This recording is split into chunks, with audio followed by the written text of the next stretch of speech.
I'm Emily Remington with CPA.com, Director of Audit Product Management, and I'm here today with Matt Walsh, a audit partner at Withum. Matt, I'm glad to have you here today. Thanks for having me. Tell us a little bit more about your role at Withum.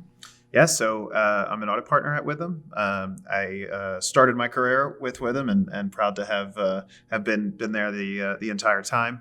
I predominantly work with professional service and manufacturing distribution companies. Over the summer, I do some employee benefit plan audits as well, and I am on the firm's Dash Transition Leadership team. Okay. Well, that's great background. And one of the things I know I've heard we're hearing a lot at Engage and within the market is about audit transformation. And I know you've certainly, between your role at Withum and the implementation of DAS and kind of conversations that I'm sure you've heard within the firm, audit transformation is something that you guys have really grabbed a hold of it with them. So can you talk a little bit about what that conversation has been like around audit transformation and some of the factors that go into the audit practice from a practical approach there? Yeah, sure. So we could probably have a much longer conversation on this topic and talk for a few hours. But I think one of the more important things when we think about audit transformation is finding a technology and a provider that is looking forward to the future. Is looking at some of the technologies that are really going to impact the audit profession over the next 2 years, 5 years, 10 years. And when we look out, even the 10 years, nobody really knows what is going to happen with technology specifically today. So one of the key things there is finding a partner and finding a technology that you believe is going to continue to remain open and looking forward to try to adapt those new and emerging technologies into the audit process. So that's been one of the key areas at Withum that we've really honed in on and discussed a lot. Mm-hmm. Yeah, that is important. Kind of like thinking for today and taking the best of today, but also, looking forward to the future and having that flexibility there. Another component of that is the return on investment. And, technology is something that it's difficult sometimes to put metrics around, but how do you at Withum kind of think through the return on investment as it relates to both audit transformation and technology and audit?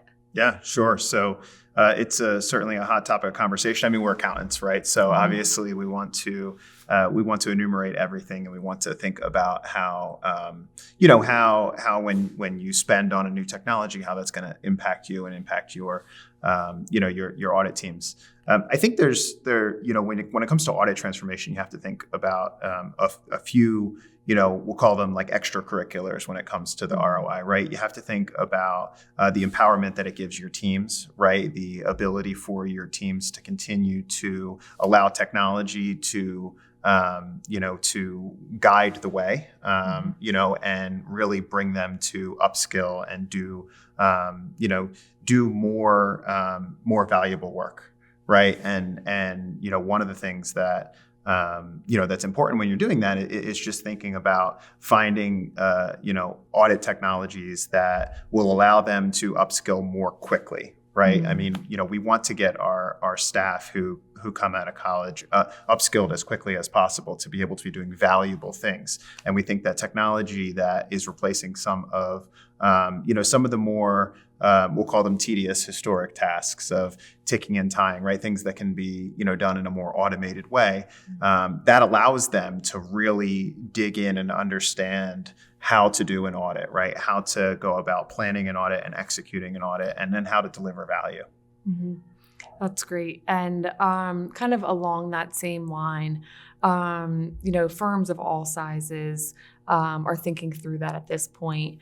But how about for firms that are a little bit more resistant to that change and who aren't as perhaps forward-looking thinking and really do get caught up in some of those metrics? Can you talk a little bit about maybe the implication of not investing? Yeah, I mean, it's definitely, it should be a consideration, right?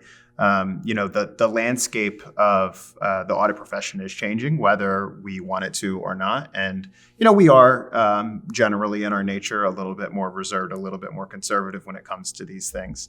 And that's understandable. But, unfortunately, a lot of the old methods are, if you kind of stick with them, it's going to be more and more difficult for you to remain competitive in the market, right? Audits are going to take longer than the competition, right? And you're going to be needing to be utilizing a labor force that wants to become more skilled.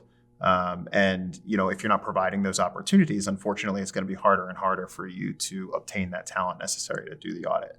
Mm-hmm. So I do think that, from a people perspective, the sort of cost of inaction or the cost of not investing in keeping your audit technologies on the rising path with technology, it's really going to hurt from that perspective. Mm-hmm. And then from the market perspective, our clients are expecting that we're going to continue to adapt to technologies that they want to utilize, right? And the rapid pace of technology change in the market is not. It's not specifically only for accounting, right? Mm-hmm. Our clients are also finding these new technologies, and if we're not adapting to a way to audit, right, in a new environment where they're taking those on, how are we going to be able to remain doing a quality audit? Mm-hmm. Absolutely, and just kind of with that. What advice, given your experience, your perspective, what you've seen both at Withum and within the broader marketplace, what advice would you give for firms as they kind of are in that transition phase of audit transformation? Yeah, I think, audit transformation is probably going to be something that we're continuing to talk about, for years and years to come. And I don't think that it's a process that has an end necessarily, right? I think it's going to be a more iterative process, and firms can really get started and take smaller steps towards larger transformation. And that's really, one of our recommendations is that you don't need to start with, every single revamping every single technology piece, but you need to start. And I think that's, one of the big things. And then once you do start, it's really, really important to make sure that you're getting people from all levels of the firm engaged in the process. One of the worst things that you can do is go down a path of audit transformation and not involve the people that are going to be using the tools on a day-to-day basis, right? Tone at the top and leadership and the desire to, push that change and be on the forefront is really important.